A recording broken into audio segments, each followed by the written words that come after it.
എല്ലാവരും സ്വപ്നങ്ങളെക്കുറിച്ച് പറയുന്നു. ആ സ്വപ്നമാണ് നമ്മളെ നയിക്കുന്നത് എന്നും പല മഹത് വ്യക്തികളും പറയുന്നു.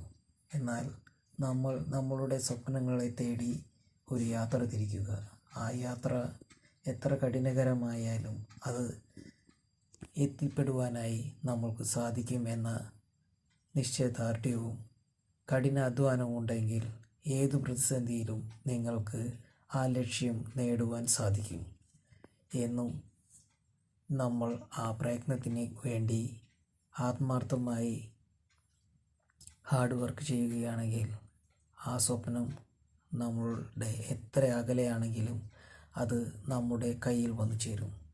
അതാണ് പല നാളുകൾ നമ്മൾ പ്രയത്നിക്കുന്നതിലൂടെ ഏതു പൊട്ടാത്ത കരിങ്കല്ലും പൊട്ടും എന്ന ഒരു തത്വവും ഇതിന് ആധാരമായി ഉണ്ട്. അതിനാൽ എല്ലാവരുടെയും സ്വപ്നങ്ങൾ വലുതാണ്.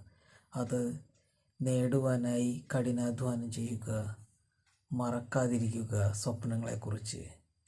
എല്ലാവർക്കും എന്നും നല്ലതു മാത്രം വരട്ടെ.